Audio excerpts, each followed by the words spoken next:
संपूर्ण विश्वाला सुख, शांती, मानवता तथा दुःख मुक्तीचा आर्य संदेश देणारे विश्व शांतिदूत महाकारुणिक तथागत भगवान सम्यक संबुद्ध यांना त्रिवार अभिवादन करतो।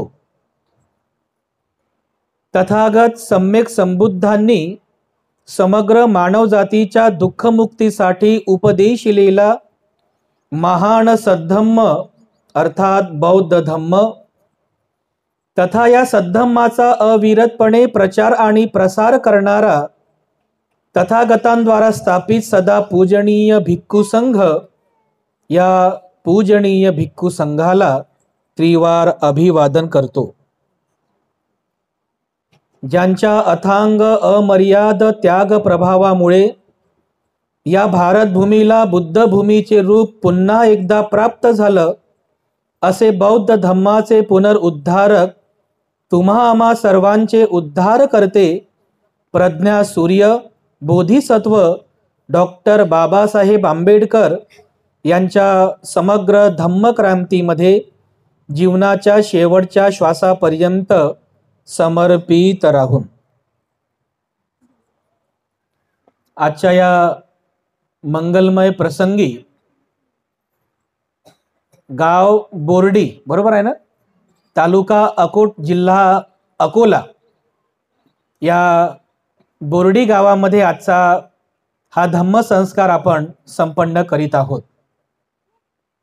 या धम्मसंस्काराच्या निमित्ताने माझ्या समवेत या विचार मंचावरती उपस्थित पूजनीय भिक्खू करुणानंदजी थेरो, संचालक the great happiness YouTube channel, पूजनीय भिक्खू धम्मबोधीजी थेरो, संचालक purity of mind YouTube channel, आणि आपण सर्व धम्म उपासक, धम्म उपासिका, संपूर्ण गावकरी मंडळी, लहान बालक आणि बालिकांनो, धम्मदेसनेला सुरुवात करण्यापूर्वी सर्वप्रथम तुम्हा सर्वांच्या प्रती भिक्खू संघाच्या वतीने मी अनंत मंगल कामना, मंगल आशीष, आशीर्वाद वचन अर्पण करतो।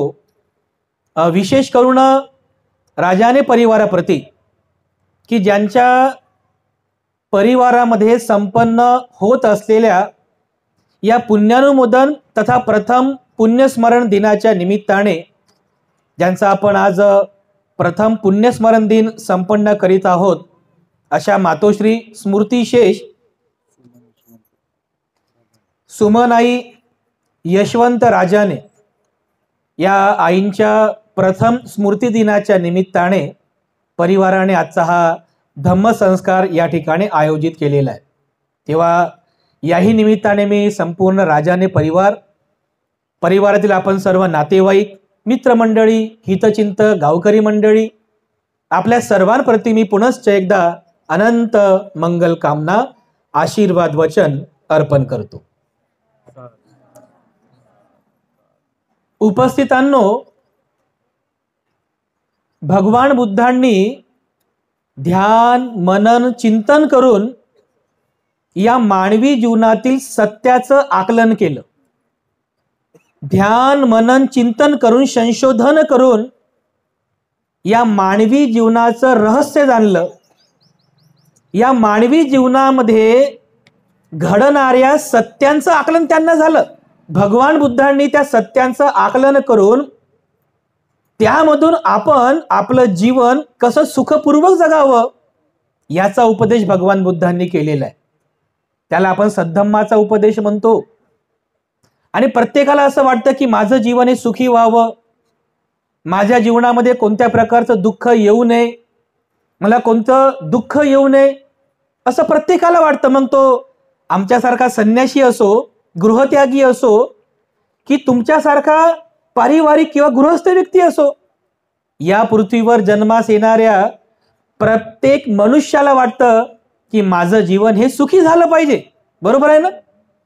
माझं जीवन हे सुखी झालं पाहिजे, माझ्या जीवनामध्ये कोणत्या प्रकारचं दुःख येऊ नये, मी दुःखी होऊ नये, असं प्रत्येकाला वाटतं। परंतु ज्यांना असं वाटतं की नेमकं, म्हणजे ज्यांना असं वाटतं की मला कोणतं दुःख होऊ नये, हे दुःख काय आहे हे तर अगोदर समजलं पाहिजे। आहे की नाही? दुःख काय आहे हे अगोदर समजलं पाहिजे. जेव्हा तुम्हाला दुःख काय आहे हे समजेल, ते दुःख का होतं त्याची कारणं समजतील आणि त्या कारणांचा निरोध कसा करता येतो हे तुम्हाला समजेल, तर तथागतांचा सद्धम्म किती महान आहे. तथागतांचा सद्धम्म आपल्याला कसं दुःखमुक्त करतो, आपल्याला सुखी कसं करतो हे तुम्हाला समजेल. म्हणून जेव्हा जेव्हा आपल्याला अशा प्रकारची संधी मिळते धम्मदेशना ऐकण्याची, तेव्हा तेव्हा आपण धम्मदेशना ऐकली पाहिजे. आपल्या कल्याणासाठी आहे, हे आपल्या कल्याणासाठी आहे. म्हणजे धम्मदेशना जसं जसं तुम्ही धम्म ऐकता, धम्मदेशना ऐकता, हळूहळू तुम्हाला धम्म समजतो, हळूहळू तुम्हाला दुःखमुक्तीचा मार्ग समजतो आणि तुम्ही दुःखमुक्तीचा मार्ग समजून घेता आणि हळूहळू त्याचं आचरण करून सुखपूर्वक जीवन जगण्याचा प्रयत्न करता. पण बघा, या मानवी जीवनामध्ये, हे मानवी जीवन जगत असताना या जीवनामध्ये अशा अनेक गोष्टी घडतात की ज्यामुळे माणूस दुखी होतो, ज्यामुळे माणूस शोक करतो, माणूस रडतो, माणूस पश्चाताप करतो, रणकंदन करतो, नाराज होतो, बेचैन होतो, अस्वस्थ होतो, आहे की नाही? हे जे आहे ना, हे सगळं दुःख आहे. या वर्तमान काळात या मानवी जीवनामध्ये हे सर्व दुःख देणाऱ्या गोष्टी आहेत. एखादा व्यक्ती जेव्हा नाराज होतो तर झाला तो दुःखी. नाराज होणं म्हणजे काय? दुःखी होणं आहे. एखादा व्यक्ती अशांत आहे, म्हणजे शांत नाही आहे, एकदम अशांत आहे, चिलबिल चिलबिल चिलबिल करत आहे, तर हे अशांत असणे हे सुद्धा माणसाचं दुःख आहे ना. एखादा व्यक्ती अस्वस्थ आहे, म्हणजे स्वस्थ नाही, तो अस्वस्थ आहे, तर अस्वस्थ असणे हे सुद्धा माणसाकरिता दुःख आहे. म्हणजे येन तेन प्रकारे माणसाला अशा विविध मार्गाने दुःख भेडसावत असतात. विविध मार्गाने दुःखाला सामोरे जावं लागतं. मग भगवान बुद्ध या सगळ्या गोष्टीचं चिंतन करतात की मानवी जीवन हे कसं जगावं की जेणेकरून आपल्याला या दुःखांचा सामना करावा लागू नये, किंवा असा जर एखादा दुःखद प्रसंग तुमच्या जीवनामध्ये घडला तर त्या दुःखद प्रसंगाला सामोरे कसं जावं हे सुद्धा तुम्हाला लक्षात आलं पाहिजे ना. नाहीतर बघा, अगदी छोट्या छोट्या गोष्टीवरून सुद्धा लोक दुखी होतात, म्हणजे चिडचिड करतात, बेचैन होतात, नाराज होतात, रागवतात. ते आपल्या जीवनाचं दुःख आहे. बघा, तुमच्या घरी व्यावहारिक जीवन म्हणजे दैनंदिन जीवनामध्ये बघा असं घडते. घरातला जो म्हणजे हेड जो असतो, घरातला व्यक्ती, त्याचा स्वभाव कसा असतो, कधी कधी काही काही ठिकाणी घरातल्या माणसाचा स्वभाव, तर तो रागवत असतो नेहमी. हा टावेल तिथं कशाला ठेवला, तो रिमोट इथं कशाला ठेवला, हे टीव्ही अशी कशी गेली, हे लाईट कशी काय गेली, माझे कपडे कुठे ठेवले, माझी चप्पल कुठे ठेवली, समजत नाही का तुला? असं छोट्या छोट्या गोष्टीवर रागवतात. बघा, घरामध्ये असे प्रसंग घडतात. अगदी छोट्या छोट्या गोष्टीमध्ये सुद्धा आपल्यामध्ये राग उत्पन्न होतो. हे माणसाचं दुःख आहे. आपण छोट्या छोट्या गोष्टीमध्ये दुःख करतो, स्वतः दुःखी होतो. हे माणसाचं दुःख आहे. तर मग विचार करा, आपण जर जीवनामध्ये अरे छोट्या छोट्या गोष्टींमध्ये सुद्धा जर दुःखी होत असेल, बेचैन होत असेल, नाराज होत असेल, तर जीवनात जर एखादा मोठा दुःखद प्रसंग घडला तर तुमची काय अवस्था होईल बरं? तुमची काय अवस्था होईल विचार करा बरं जरा. तुम्ही स्वतः चिंतन करा की अरे अगदी म्हणजे छोट्या छोट्या गोष्टीमध्ये पण मी बेचैन होतोय, मी रागवतोय, क्रोध करतोय, दुसऱ्यांवर रागवतोय, मी बेचैन होतोय, अस्वस्थ होतोय. तर माझ्या जीवनात जर एखादा मोठा असा दुःखद प्रसंग जर घडला तर त्या प्रसंगाला तुम्ही सामोरे कसं जाल? तुमची काय हालत होईल त्या प्रसंगामध्ये विचार करा बरं तुम्ही. म्हणून बांधवांनो, आपल्याला या जीवनामध्ये या छोट्या छोट्या गोष्टींमध्ये सुद्धा खूप काही शिकता येतं. याचं तुम्ही चिंतन करा. अगदी छोट्या छोट्या गोष्टी जरी असल्या तरी जीवनामध्ये मोठा प्रसंग घडतो. बघा, विचार करा, जर एखादा प्रिय व्यक्ती जर अचानकपणे आपल्याला सोडून गेला तर काय होते बरं? तसा आज आईचा स्मृती दिवस आहे. नक्कीच आईच्या जाण्यामुळे तुम्हा सर्वांना दुःख झालंच असेल. आईवरती आपलं प्रेम असतं, प्रत्येकाचं आईवर प्रेम असतं. मनातल्या मनामध्ये असं वाटतं की माझी आई कधीच जाऊ नये, माझ्या आईनं माझ्यासोबतच राहावं, कधीच जाऊ नये कुठे. पण होते का असं? नाही होत ना. अचानक आईचा मृत्यू होतो बघा. आई सोडून गेली, प्रिय व्यक्ती सोडून गेली, दुःख होते ना. आपण धरून ठेवलं का त्या व्यक्तीला? त्या मृत्यूला रोखून ठेवलं का? नाही. हे आपल्या हातात नाहीये. पण असे प्रसंग पुन्हा जीवनामध्ये घडणार नाही याची काय गॅरंटी आहे बरं? आहे काय गॅरंटी? नाही ना. नाही, याचा अर्थ आपण ज्या लोकांना प्रिय समजतो ते लोक सुद्धा एक ना एक दिवस आपल्याला सोडून जाणारच आहेत, किंवा आपण आपल्या प्रियजनांना सोडून जाणारच आहोत. अरे हे सत्य आहे, हे कोणी नाकारू शकत नाहीये. बघा, भगवान बुद्धाच्या काळातली एक घटना आठवली, तुम्हाला सांगतो की प्रिय व्यक्तींपासून दुःख कसं होते. विशाखाचं नाव तुम्ही ऐकलं ना? विशाखा. श्रावस्तीमध्ये जेतवनामध्ये विशाखा भगवान बुद्धांपुढे बसलेली होती, प्रवचन ऐकलं. अतिशय आनंदी होती बघा, अतिशय आनंदी होती, प्रसन्न होती, शांत बसलेली आहे, प्रसन्न चित्ताने बसलेली आहे. आणि तेवढ्यामध्ये तिची एक दासी येते आणि तिच्या कानाजवळ जाऊन सांगते की राणी, राणी, तुमची जी नात होती ना, नात समजते ना, नातीन, तुमची जी नात होती ती नात मृत्यूला प्राप्त झाली, ती मरण पावली. जसं तिला समजलं की अरे माझी नात मरण पावली, मृत्यूला प्राप्त झाली, लगेच ती बसल्या ठिकाणी नाराज झाली, छिन्न विछिन्न झाली, रडू लागली, खदा खदा रडू लागली. तर भगवान बुद्धाने तिच्याकडे पाहिलं. भगवान बुद्धांना प्रश्न पडला, अरे विशाखा आताच तर आनंदी होती, प्रसन्न होती, आताच तिने देसना ऐकली आणि अचानक काय झालं की ती रडू लागली. तर भगवान तिला समजावून सांगण्यासाठी तिला विचारपूस करतात की विशाखा, काय झालं विशाखा, का बरं रडत आहे? आताच तर तू प्रसन्न होती, का बरं रडत आहे? तर विशाखा म्हणे, भगवान, आताच मला समजलं की माझी नात मरण पावली, माझी नात ही मरण पावली आणि म्हणून मला दुःख होत आहे भगवान, या दुःखामुळे मी रडत आहे भगवान. तर भगवान बुद्ध तिचं दुःख कमी करण्यासाठी तिला विचारतात की विशाखा, मला सांग, या श्रावस्ती नगरीमध्ये तुझ्या नातीच्या वयाच्या किती मुली आहेत? तर विशाखा म्हणाली, भगवान, माझ्या नातीच्या वयाच्या असंख्य मुली असतील. मग भगवान पुन्हा विचारतात, तर तुझ्या नातीच्या वयाच्या जेवढ्या मुली आहेत त्या मुली जर मरण पावल्या तर तुला एवढं दुःख होईल का? तर ती म्हणे, नाही भगवान, मला एवढं दुःख होणार नाही. मग तुझी नात मेली तर याचं का बरं तुला दुःख झालं? तर विशाखा म्हणे, भगवान, माझी नात मला अत्यंत प्रिय होती भगवान आणि म्हणून मी रडत आहे. काय म्हणाली विशाखा? भगवान, माझी जी नात होती ती मला अत्यंत प्रिय होती आणि म्हणून मी रडत आहे. मग तिथे भगवान बुद्ध सांगतात, उपदेश करतात की विशाखा, हेच सत्य आहे, प्रिय व्यक्तीचा वियोग होणे हे सत्य आहे आणि दुःखदायक आहे ना. प्रिय व्यक्ती दुःख देतात की नाही? बरोबर आहे की नाही? जे अप्रिय व्यक्ती आहेत त्याच्यामुळे दुःख होते का हो? आपला वैरी, दुश्मन, तो जर मेला तर माणसाला उलट जास्त खुशी होते.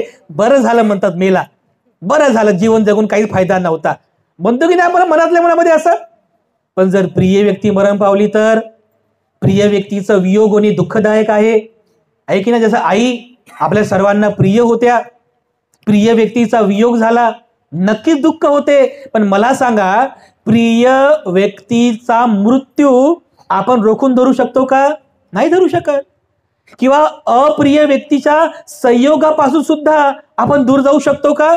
नक्कीच नाही जाऊ शकत. मग जीवनामध्ये ज्या गोष्टी घडणारच आहेत, मग त्या गोष्टीपासून तुम्ही कितीही पळवाटा काढा, कितीही दूर जा, कितीही पैसा कमवा, कितीही मोठं बना, पण बांधवांनो, प्रिय व्यक्तींचा वियोग हा होणारच आहे. हे सत्य आहे. हे नेहमी नेहमी तुम्ही स्वतःला सांगितलं पाहिजे, याचं चिंतन केलं पाहिजे. भगवान बुद्धांनी या गोष्टींचं चिंतन करायला सांगितलेलं आहे की ज्या लोकांना वाटतं की मला माझ्या जीवनामध्ये कोणत्या प्रकारचं दुःख होऊ नये, मला माझ्या जीवनामध्ये कोणतंच दुःख येऊ नये, याकरिता त्या व्यक्तीने आपल्या जीवनामध्ये 4 गोष्टींचं नेहमी चिंतन करावं. किती गोष्टींचं? 4 गोष्टींचं नेहमी चिंतन करावं. जसं बघा, शाळेतले जे शिक्षक असतात ते विद्यार्थ्याला म्हणतात ना, विद्यार्थ्याला शिकवतात. शाळेतले शिक्षक एखादा धडा त्याला शिकवतात आणि मग काय म्हणतात की विद्यार्थ्यांनो, घरी गेल्यानंतर याचं चिंतन करा, पुन्हा चिंतन करा. त्याला काय म्हणतो आपण? घोकमपट्टी है ना. पुन्हा चिंतन करा. कशासाठी? तर ती गोष्ट तुम्हाला समजली पाहिजे, ती गोष्ट तुम्हाला पूर्णपणे समजली पाहिजे. तसंच भगवान बुद्ध सुद्धा म्हणतात की ज्यांना कुणाला दुःखातून मुक्त व्हायचं आहे, कोणत्या प्रकारे दुःख होऊ नये, मी सुखी झालो पाहिजे, असं ज्यांना वाटतं त्यांनी आपल्या जीवनामध्ये या 4 गोष्टींचं नेहमी चिंतन करावं, मनन करावं, मेडिटेशन करावं. या 4 गोष्टींचं, या 4 गोष्टींचा उपदेश आहे भगवान बुद्धांचा. छोटा उपदेश आहे, व्यवहारिक उपदेश आहे, पण आपल्या सर्वांच्या हिताचा उपदेश आहे. तर भगवान बुद्ध उपदेश करतात की ज्या 4 गोष्टींचं चिंतन तुम्ही करावं, त्यापैकी पहिली जी गोष्ट आहे की ज्याचं तुम्ही चिंतन केलं पाहिजे, ती ही, तुम्ही जीवन जगत असताना एका गोष्टीचं नेहमी चिंतन करा की मी जरा धर्मीय आहे. काय म्हणायचं? मी जरा धर्मीय आहे, मी जरा धर्मीय आहे. जरा धर्मीय, जरा म्हणजे जर्जरित होणे, जर्जरित होणे म्हणजे कमजोर होणे. कमजोर कधी होतो माणूस? म्हातारपणामध्ये कमजोर होतो ना. आता समजा काही लोक, काही तरुण आहेत, हे कमजोर आहेत का? नाही आहेत. पण म्हातार झाल्यानंतर शरीर कमजोर होते ना, आपलं जर्जरित होते. तर भगवान बुद्ध म्हणतात या गोष्टीचं आपण नेहमी चिंतन केलं पाहिजे की मी जरा धर्मीय आहे, मी जरा धर्मीय आहे, मी म्हातारा होणार आहे, मी म्हातारी होणार आहे. हे नेहमी याचं चिंतन करावं. लोकांना वाटेल काय वा म्हणते, या आम्हाला म्हातारं होणार आहे हे शिकवतात. आम्ही तर तरुण आहोत आता. नाही, लोकांना वाटेल ना आम्ही तर आता तरुण आहोत, तरुण तडफदार आहोत. बनते जी आम्हाला हे शिकवतात, हे म्हणतात मी म्हातारा होणार आहे. तर मला सांगा, तुम्ही स्वतःचं तारुण्य किती वेळपर्यंत लपून ठेवाल बरं? सत्य कधी चुकता आहे का? म्हातारपण येणारच आहे की नाही? हे सत्य आहे ना, आर्य सत्य आहे. हे सत्य कोणी ना करू शकत नाही. गरीब असो, श्रीमंत असो, दोघे म्हातारे होणार आहेत. काळा असो, गोरा असो, दोघे म्हातारे होणार आहेत. कमी जातीचा असो, उच्च जातीचा असो, सगळेच म्हातारे होणार आहेत. बांधवांनो, भगवान बुद्धांचं सत्य वचन आहे की जो जन्मास आला, त्या जन्मास आलेल्या प्रत्येक व्यक्तीला एक दिवस म्हातारं व्हावंच लागतं. म्हातारपणापासून कोणाची सुटका नाहीये. आता बघा, आमचे म्हातारे बाबा इथे बसलेले आहेत, राजाने बाबा. काही वर्षांपूर्वी नक्कीच ते तरुण असतील, बरोबर आहे. त्याच्याही काही वर्षांपूर्वी नक्कीच ते म्हणजे काय म्हणतात त्याला की एकदम तरुण तडफदार असतील. त्याच्याही पूर्वी ते ज्याला म्हणतो आपण बालवयाचे असतील. पण बदल झाला ना. जेव्हा जन्मास आलं एक छोटंसं बाळ, किती गोंडस दिसते बघा, पण त्याचा तो गोंडसपणा कायम राहत नाही. हळूहळू त्याचं वय वाढतं. तो 5 वर्षांचा होतो, 10 वर्षांचा होतो. असं करता करता तरुण होतो. त्याचं बालवय निघून जाते, तरुण होतो, तरुण तडफदार होतो. नंतर हळूहळू उतरतं वय लागतं, म्हातारपण तर नक्कीच येतं. बघा बांधवांनो, या म्हातारपणापासून, या जर्जरित धर्मापासून आपण कधीही मुक्त होऊ शकत नाही, कधीच मुक्त होऊ शकत नाही. म्हणून भगवान बुद्ध म्हणतात की जे सत्य आपल्या जीवनामध्ये घडणारच आहे, त्या सत्यापासून किती पळवाटा काढाल तुम्ही. हे सत्य आहे, तुम्ही किती पळा, कुठेही जा, तुम्ही हिमालयात का जा, तुम्ही स्वतःला 4 भिंतीमध्ये बंदिस्त का करेना. म्हातारपण जाते का तुमचं? नाही जात. मग जे गोष्ट सत्य आहे त्या सत्याला कसं काय तुम्ही ना करू शकता का? अहो, लोक याच्यामुळे दुखी होतात. कसं होतं दुखी माहिती आहे तुम्हाला? की एखादा व्यक्ती जीवन जगत आहे आणि अचानक आरशामध्ये तो स्वतःला पाहतो, डोकं पाहतो, स्वतःचे केस पाहतो. अचानकपणे त्याला आपल्या डोक्यावर एक पांढरा केस दिसतो. पांढरा केस पाहिला रे पाहिला की असं टेन्शन येते त्या माणसाला, अरे मी म्हातारा झालो रे, हे पांढरं केस आलं रे, म्हातारा झालो रे मी, असं म्हणतो ना तो. म्हातारा झालो, म्हातारा, किती टेन्शन येते, बरोबर आहे. हे आपले दात जे असतात, दात जर पडला तर काय वाटते आपल्याला, अरे माझा दात पडला रे, अरे मी म्हातारा होऊ लागलो, टेन्शन येते माणसाला. ह्या शरीराचं जे म्हातारपण जेव्हा दिसते ना, हे म्हातारपण पाहिलं कीच माणसाला टेन्शन येते. बघा, मला सांगा, अरे तुम्ही टेन्शन कशाचं घेताय, कशाचं टेन्शन घेताय? जे सत्य आहे त्या सत्याचं टेन्शन घेता तुम्ही, हे होणारच आहे ना. तुम्ही यावेळी जर असा प्रज्ञापूर्वक विचार करा बरं, अरे मी आता 60 वर्षांचा झालो, अरे मी म्हातारा झालो आहे. तुम्ही पळवाट नका काढू, तुम्ही त्याचं चिंतन करा. अरे मी 60 वर्षांचा झालो, माझे केस पांढरे होणारच आहे, माझं टक्कल पडणारच आहे, माझे दाते कमकुवत होणारच आहे, इथं गालावरती सुरकुत्या पडणारच आहे, माझ्या डोळ्याची जी दृश्यता आहे कमी होणार आहे, कानाचं श्रवण शक्ती सगळं कमी होणार आहे. अरे माझं शरीर हे जरा धर्मीय आहे, मी जरा धर्मीय आहे, असं तुम्ही चिंतन करा बरं. बघा, जो व्यक्ती असं नेहमी नेहमी चिंतन करतो ना, मी जरा धर्मीय आहे, मी म्हातारा होणार आहे, माझं शरीर हे कमजोर होणार आहे, हळूहळू म्हातारपणाकडे मी जात आहे, असं तुम्ही पुन्हा पुन्हा पुन्हा पुन्हा पुन्हा पुन्हा चिंतन करा, तर बघा, जर तुम्हाला म्हातारपण दिसलं ना, तुम्हाला त्याचं टेन्शन येणार नाही.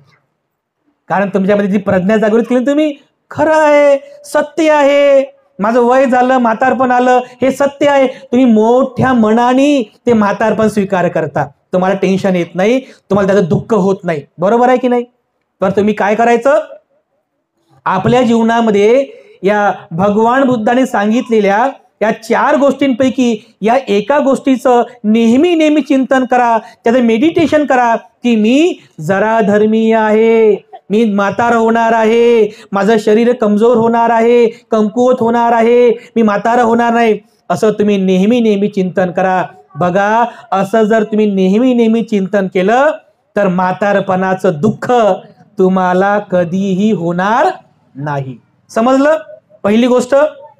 भगवान बुद्ध आणखीन उपदेश करतात, त्या 4 चिंतन करायच्या 4 गोष्टींपैकी दुसरी जी गोष्ट आहे ते भगवान बुद्ध म्हणतात, ही जी दुसरी गोष्ट आहे, तर तुम्ही हे जीवन जगत असताना याही एका गोष्टीचं चिंतन करायचं की मी व्याधी धर्मीय आहे, मी व्याधी धर्मीय आहे. व्याधी धर्मीय म्हणजे काय? व्याधी होणे, व्याधी म्हणजे आजार होणे, एखादा रोग होणे. बघा बरं, आता मी जर इथं प्रश्न विचारला की तुमच्यापैकी किती लोक आजारी आहेत, अर्ध्या लोकांचे हात वर येतील. बघा, अर्ध्यापेक्षा जास्त लोकांचे हात वर उचलतात. का बरं? शरीर आहे, या शरीरासोबत व्याधी धर्म जुळलेला आहे. बाय डिफॉल्ट कंपनीकडून इन्स्टॉल केलेला आहे व्याधी धर्म. या व्याधीपासून तुम्ही मुक्त होऊ शकत नाही. काही लोक शुगरमुळे परेशान आहेत, काही लोक त्या बीपी मुळे परेशान आहेत, काही लोक थायरॉइड मुळे परेशान आहेत, व काही लोक गुडघे कामातून गेले. हे गुडघे, माणूस तर नंतर जातो उशिरा, अगोदर गुडघेच कामातून जातात. बघा, नाही की नाही, गुडघे दुखतात, कधी कंबर दुखते, कधी सांधीवात दुखते. बघा, अरे किती आजार या शरीरामध्ये, या शरीरामध्ये किती आजार आहेत. भगवान बुद्धांनी या शरीराचं चिंतन केलं, भगवान बुद्धांनी शोधलं, या शरीराचं चिंतन केलं की या शरीरामध्ये कोणकोणत्या प्रकारचे घटक आहेत, या शरीरामध्ये किती किती प्रकारचे घटक आहेत. बघा, भगवान बुद्धांनी ध्यान साधना करून जेव्हा गोष्टीचं चिंतन केलं तर आपल्या या शरीरामध्ये असे जवळपास 32 प्रकारचे घटक आहेत. 32 प्रकारचे घटक. कोणते कोणते घटक तुम्हाला सांगतो मी. भगवान बुद्धांनी चिंतन केलं की आपलं हे जे शरीर आहे, हे शरीर, ह्या शरीरामध्ये जे जे काही आहे ते सगळं अनित्य आहे, सगळं अनित्य आहे, आणि याच्यामध्ये जे टिकणारच आहे असं काही नाहीये. हे शरीर म्हणजे आज तरी विज्ञानाने प्रूफ केलेलं आहे, पण 2500 वर्षांपूर्वी भगवान बुद्धांनी स्वचिंतनातून जाणलं की भगवान म्हणतात की मी जेव्हा या शरीराची यात्रा केली, आतमधली यात्रा केली अंतर्गत, तेव्हा या शरीरामध्ये मला 32 प्रकारचे घटक दिसले. या शरीरामध्ये किती प्रकारचे घटक आहेत? 32 प्रकारचे घटक आहेत. कोणते कोणते? बघा, केसा, लोमा, दंता, नखा, तचो, मत्संग, नहारू, अठ्ठी, अठ्ठी मज्जा, वक्कंग, हृदयंग, यकनंग, किलोमकंग, पिहकंग, फफ्फासंग, अंत, अंतगुणंग, उदरियंग, करिसंग, पित्तंग, सेम्मंग, पुब्बो, लोहितंग, सेदो, मेदो, अस्सू, वसा, खेलो, सिंघनिका, लसिका आणि अशा पद्धतीने हे 32 प्रकारचे घटक आहेत बघा. 32 प्रकारचे घटक आहे की नाही? 32 प्रकारचे घटक आहेत आणि हे सगळं संपणार नाशिवंत आहे. बुद्धाने याचं चिंतन केलं आणि मग सांगितलं की अरे हे जे शरीर आहे हे शरीर व्याधीधर्मी आहे. विविध प्रकारच्या व्याधी या शरीराला जडलेले असतात. कोणी या व्याधीपासून सुटलेले नाहीये. बघा स्वतः भगवान बुद्ध, त्यांना सुद्धा अतिसार झाला. अतिसारामुळे ते सुद्धा भगवान बुद्ध अतिशय कमजोर झाले. बाबासाहेब सुद्धा, त्यांना बीपीचा त्रास होता, त्यांनाही गुडघेदुखीचा त्रास झाला. बघा शरीर किती व्याधीधर्मी आहे. एखाद्या व्यक्ती असं म्हणू शकतो की नाही भंतेजी म्हणतात ना की म्हणजे हे शरीर व्याधीधर्मी आहे, मी तर फिट आहे, मला कोणताच व्याधी नाही आहे. बघा एखाद्याला कोणता आजार असो की नसो, पण 3 प्रकारचे आजार माणसाला बाय डिफॉल्ट कंपनीकडून टाकलेले असतात. सर्वांमध्ये आहे, कंपनीकडून टाकलेले असतात शरीरामध्ये. एक आहे पित्त, दुसरा आहे वात आणि तिसरा आहे कफ.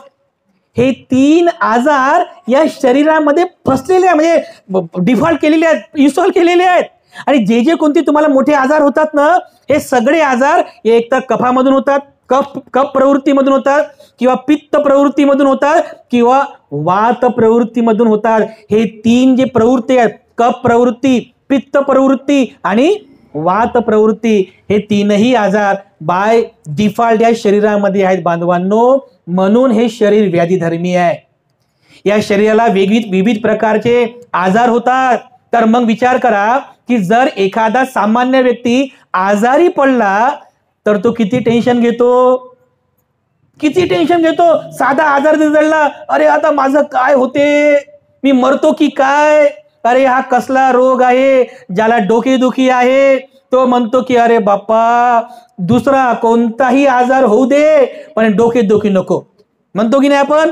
ज्याचं पोट दुखते ते म्हणते अरे नको बाकी दुसरा कोणता पण आजार चालेल, पोटदुखी नको.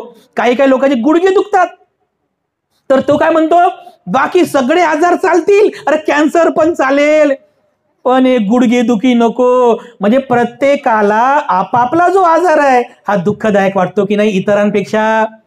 आजार जळला की माणूस दुःखी होतो बघा. पण जर तुम्ही प्रज्ञापूर्वक हे जाणलं की अरे मला जर एखादा आजार झाला, अरे हा धर्म आहे, या शरीराचा हा धर्म आहे, शरीर आजारी पडणारच आहे. मग तुम्ही चिंतन करा की मी आजारी पडणारच आहे, मला रोग होणारच आहे. मग जी गोष्ट सत्य आहे त्या सत्यापासून पळवाटा काढून किती दिवसपर्यंत आपण दुःखी राहणार, म्हणून बांधवांनो ही जी दुसरी गोष्ट आहे याचं सुद्धा तुम्ही नेहमी चिंतन करा. कोणती गोष्ट, की मी व्याधी धर्मी आहे, मी म्हणजे मला आजार होणार आहे. हे जे माझं शरीर आहे ना, हे शरीर डोक्यापासून पायापर्यंत हे सगळं आजारांचं माहेरघर आहे. प्रत्येक शरीराच्या प्रत्येक अंगाला एक ना एक आजार हा चिपकलेला आहे. म्हणून भगवान बुद्धाने सांगितलं की या शरीराची काळजी घ्या. हे शरीर नाशिवंत आहे, हे शरीर आजारधर्मी आहे. हे जे लोक चिंतन करतात ते लोक स्वतःची काळजी घेतात. स्वतःचे जे शरीर आहे ना, ह्या शरीराची काळजी घेतात. हे शरीर संपत्ती ही सर्वात मोठी संपत्ती आहे म्हणतात. तुम्ही लाखो रुपये कमवले, गाडी बंगला कमवला, बँक बॅलन्स कमवलं, खूप काही भौतिक सुख साधनं कमवली, पण जर तुमचं शरीरच तुम्हाला साथ देत नसेल तर त्या गाडी बंगला बँक बॅलन्स तुम्हाला काय लाभ होईल. म्हणून आपण आपली स्वतःची काळजी घ्यावी.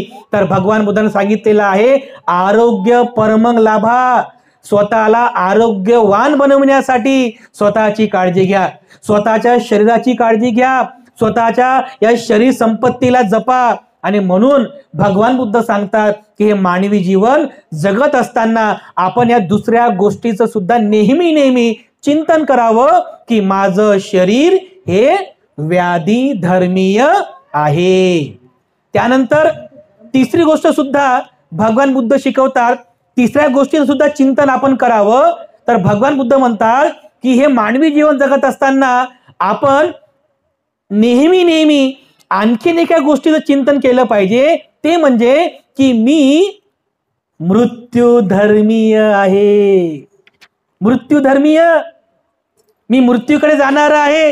हा माझा जीवनाचा प्रवास सुरू झालेला आहे. स्टेशनहून गाडी निघाली म्हणजे जन्म गावापासून हा प्रवास सुरू झाला आणि हा प्रवास कुठं संपेल? मृत्यू गावाला संपणार आहे. मृत्यूपासून कोणीही वाचलेलं नाही आहे. गरीब असो, श्रीमंत असो, काळा असो, गोरा असो, सुंदर असो, कुरूप असो, कोणीही असो, प्रत्येकाला एक दिवस मृत्यूकडे जावंच लागणार आहे. आपल्याला मृत्यूचा सामना करावाच लागणार आहे. भगवान बुद्धांनी शिकवलं बघा, हे नेहमी या गोष्टीचं चिंतन करा. अरे हे माझं हे जे मानवी जीवन आहे हे नाशिवंत आहे. एक दिवस मी मृत्यूला प्राप्त होणार आहे. मग जर माझं हे जीवन असंच नाशिवंत होणार आहे, मरणार आहे, मी संपणार आहे, तर जे जीवन खरंच मृत्यूला प्राप्त होईल तर त्या जीवनामध्ये मी कसला गर्व बाळगू? हो, त्या जीवनामध्ये मी कसला अहंकार बाळगू? अरे लोकांमध्ये एवढा गर्व आहे, असं खच्चून भरलेला अहमपणा. मी म्हणजे काय? हा जो मी पण आहे, मी, मला माझ्या मला माझ्या पदाचा अहंकार आहे. मला माझ्या पदाचा अहंकार आहे. मला माझ्या प्रतिष्ठेचा अहंकार भरलेला आहे. मला माझ्या पैशाचा अहंकार भरलेला आहे. मला माझ्या शरीराच्या बलाचा अहंकार भरलेला आहे. मला माझ्या सौंदर्याचा अहंकार भरलेला आहे. अरे बांधवांनो, आपल्या जीवनामध्ये हा अहंकार काही कामाचा नाहीये. हा अहंकार सुद्धा संपणार आहे. आपल्या जीवनामध्ये जो मी भरलेला आहे, मी माझं, हे सुद्धा काहीही कामाचं नाही आहे. हे दुःख देणारं आहे. तुम्ही नेहमी चिंतन करा की माझं हे मानवी जीवन हे मृत्यूकडे जात आहे. हे माझं मानवी जीवन अगदी नाशिवंत आहे. तर मी कोणत्या गोष्टीचा गर्व बाळगू? मी कोणत्या गोष्टीचा अहंकार करू? मी का बरं मी करून जगत राहू? का बरं हे माझं असं करत जगत राहू? का बरं? जर हे मानवी जीवन संपणारं असेल तर या जीवनाचा आनंद घ्या. म्हातारपण येण्याच्या अगोदर जीवनाचा आनंद घ्या. एखादा मोठा रोग जडण्याच्या अगोदर या जीवनाचा आनंद घ्या. मृत्यूला प्राप्त होण्याच्या अगोदर या जीवनाचा आनंद घ्या. आपले हे जीवन सार्थकी लागलं पाहिजे. आपलं हे मानवी जीवन सार्थकी लागलं पाहिजे. स्वतःचं जीवन सुखी बनवा आणि स्वतःचं जीवन सुखी तर बनवाच, पण इतरांच्या सुद्धा कामी या. इतरांच्या सुद्धा म्हणजे इतरांना सुद्धा सुखी बनवण्यासाठी इतरांच्या कामी या. बघा, आपलं जीवन हे असं जर असेल तर तुम्ही स्वतः सुखी राहता, इतरांना सुद्धा तुम्ही सुखी करता. हे जीवन असंच नाशिवंत आहे बांधवांनो. म्हणून या जीवनाचा लाभ घ्या. आपण किती पुण्यवान आहोत. हे मानवी जीवन आपल्याला मिळालं, हे मानवी जीवन आपल्याला प्राप्त झालं तर किती आपण पुण्यवान आहोत. या मानवी जीवनामध्ये बघा, आपण शील पालन करू शकतो. या मानवी जीवनामध्ये आपण ध्यान करू शकतो. या मानवी जीवनामध्ये आपण दान पुण्य करू शकतो. इतर प्राणी मात्र करू शकतात का? म्हशी, गाई, मांजर, कुत्रे कधी बघितलं का हो तुम्ही की काही म्हशी एका ठिकाणी आल्या आणि त्यांनी भिशी सुरू केली? मांजरी एका ठिकाणी आल्या, त्यांनी बचत गट स्थापन केला. कधी असं ऐकलं का? नाही. ह्या सगळ्या गोष्टी त्यांना समजत नाही, कारण त्यांच्याकडे ती सचसट विवेक बुद्धी नाही आहे. माणसाच्या या जीवनामध्ये, या मनुष्य जीवनामध्ये आपल्याला हे मनुष्याचं हे मन प्राप्त झालेलं आहे. बघा, या मानवी जीवनामध्ये ध्यान करू शकतो, शील पालन करू शकतो, धम्माचं आचरण करू शकतो, सुखपूर्वक जीवन जगू शकतो. हे आपलं किती मोठं पुण्य आहे. म्हणून बांधवांनो, मृत्यूकडे जाणाऱ्या या मानवी जीवनाचं मूल्य जपा. या मानवी जीवनाचा आनंद घ्या आणि हे मानवी जीवन खूप आनंदाने जगण्याचा नेहमी प्रयत्न करा. कोणाचा राग करू नका, कोणाचा द्वेष करू नका, कोणाबद्दल मनात दुर्भावना ठेवू नका, कारण हे सगळं दुःख देणारं आहे. म्हणून या विकारांपासून दूर होऊन आपलं जीवन आनंदाने जगा.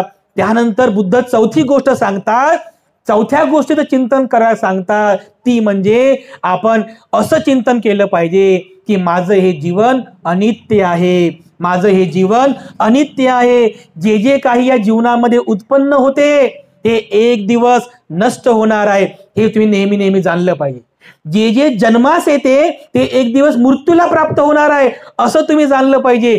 जे जे उत्पन्न होते ते एक दिवस नष्ट होणार आहे, असं तुम्ही नेहमी जाणलं पाहिजे. तर भगवान बुद्ध म्हणतात की या मानवी जीवनामध्ये काहीही नित्य नाही आहे, काहीच नित्य नाही आहे. हे शरीर नित्य नाही आहे, अनित्य आहे. तुम्ही कितीही स्वतःला प्रयत्न करा बरं, म्हातारपण येऊ नको, शरीर तुमचं ऐकते का? नाही ऐकत, कारण शरीर अनित्य आहे हे आपण असं जाणावं. तुम्ही कितीही प्रयत्न करा की मला कोणता आजार होऊ देऊ नका, मला कोणता आजार होऊ नये, होते का असं? तुमच्या शरीराला आजार होते कारण ते अनित्य आहे, मृत्यू सुद्धा येणारच आहे. मग जर ह्या सगळ्या गोष्टी आपण रोखू शकत नाही, थांबवू शकत नाही, पकडून ठेवू शकत नाही, तर मग सगळ्या गोष्टी ह्या अनित्य आहेत.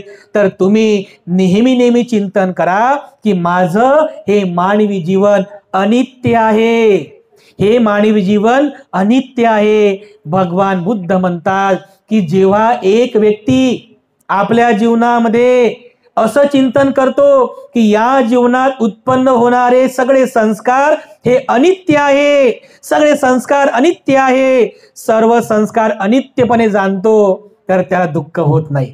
राग उत्पन्न झाला, अनित्य आहे काय? का राग टिकून राहतो बरं?